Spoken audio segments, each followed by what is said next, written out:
Alors, c'est parti pour un petit test d'installation de VirtualBox. Je te montre juste ce que j'ai fait avant. En fait, j'ai fait une ISO d'un DVD de Windows 7.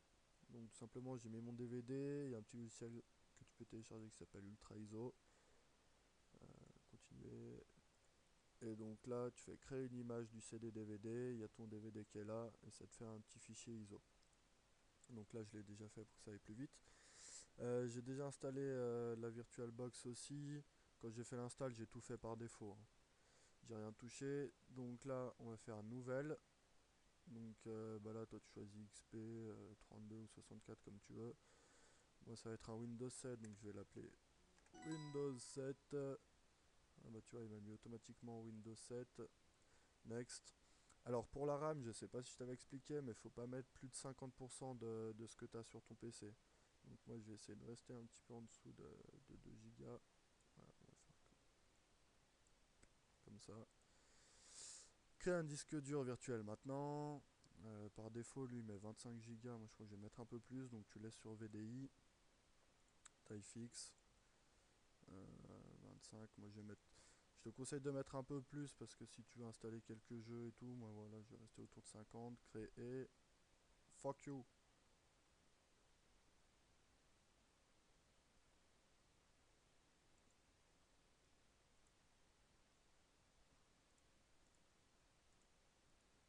Ok. On va peut-être mettre un petit peu en dessous de 50.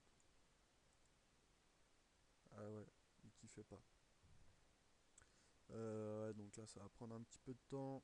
Je vais mettre en pause. Alors, en fait, là, tout à l'heure, que j'ai voulu mettre plus de 50 Go, c'est pas passé parce que ça part sur mon SSD. Mon SSD est un petit peu plein quand même. Donc ça fait chier. Mais je vais le laisser là-dessus. Là, c'est juste pour le test. Si jamais j'en ferai une pour moi plus tard. Voilà, c'était tout. Et voilà, c'est reparti. Au fait, je suis pas allé dans le BIOS, hein, donc j'ai pas regardé du coup pour l'activation de la VT. Mais t'as vu, on voit un truc ici, accélération VT. J'irai voir après dans le BIOS si jamais ce que ça donne. Donc là, la création du disque dur virtuel a fonctionné. Donc là, on va pouvoir y aller. Donc là, voilà, il te demande quel fichier de démarrage tu veux. Je pourrais pointer directement sur mon DVD comme je l'ai mis comme je l'ai mis déjà dans mon PC, mais à la limite, on va rester en local. C'est parti. Donc là, il va vraiment booter en fait, voilà, comme s'il bootait sur le CD.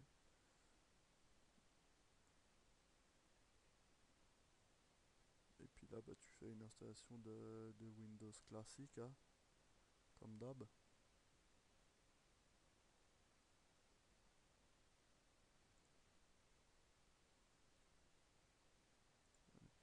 Donc français, français, installé.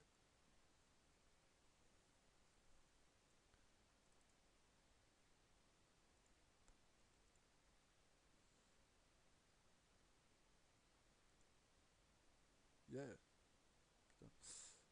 Là, je vais le mettre en pro. Moi, c'est parce que je vais avoir besoin de faire des trucs après. Ça, toi, à la limite, tu t'en fous. Ok. Personnalisé, comme d'hab.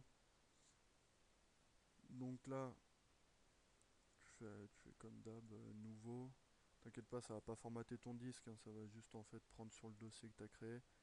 Je vais te montrer après où il est le dossier. C'est parti, next. Donc voilà, là il va installer le Windows comme d'hab. Je sais plus comment sortir de la fenêtre. Maintenant que j'ai mis en plein écran. Putain, j'ai l'air con. Est-ce que c'est...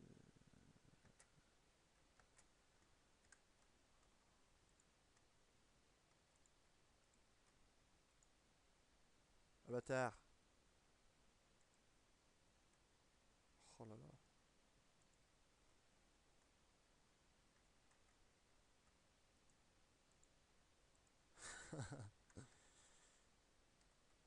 J'aurais dû lire tout à l'heure. Bah là, la colle, hein.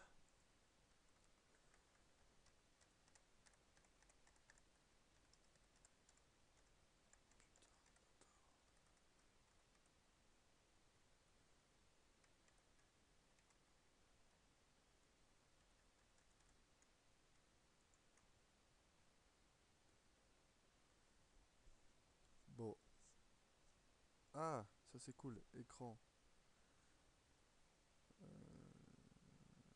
Host F. Donc host, je crois que c'est contrôle. Pourquoi ça marche pas?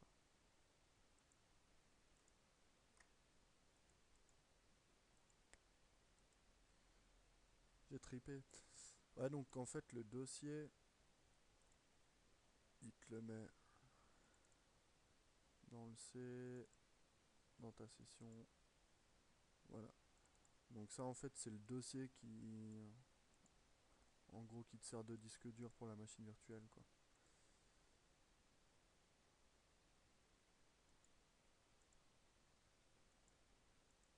J'arrive pas à choper le petit truc là.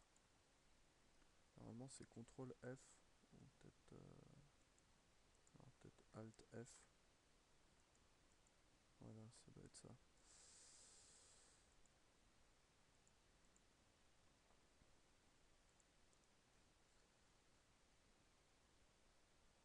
Ah, mais c'est avec le contrôle de droite. Ok. Tout à l'heure, je fais avec le contrôle de gauche. Donc voilà, si jamais contrôle droite F, tu permutes en plein écran. Et si tu le refais, tu reviens en mode normal. Bon, là, pendant que ça s'installe, je vais te montrer un petit truc. Donc là, quand tu vas dans la configuration, tu peux modifier les configs que tu as fait en fait. Bon, après, il faut démarrer la machine pour que ça soit pris en compte. Donc là-dedans, ça on s'en fout, ça on s'en fout, système. Là, tu peux remodifier la RAM. Alors là, c'est tout grisé parce que justement la machine elle tourne, mais si tu le fais pendant qu'elle tourne pas, tu peux modifier. Affichage, là, je vais augmenter après la mémoire vidéo. Il faudrait que tu fasses pareil si tu veux mettre des jeux. Le stockage, tu peux redéfinir ton disque. Le son, tu t'en fous. Le réseau, par défaut, je crois qu'il prend ta carte réseau, donc tu t'en fous. Port série, USB, dossier. Voilà, processeur, pareil. Tu peux modifier les ressources du processeur, tu peux modifier le nombre de cœurs. Donc c'est pareil, évite de dépasser les 50%, sinon ça va tout faire foirer. Voilà quoi. Voilà, il est en train de finaliser l'install. Je crois que je vais me mettre en pause un petit moment.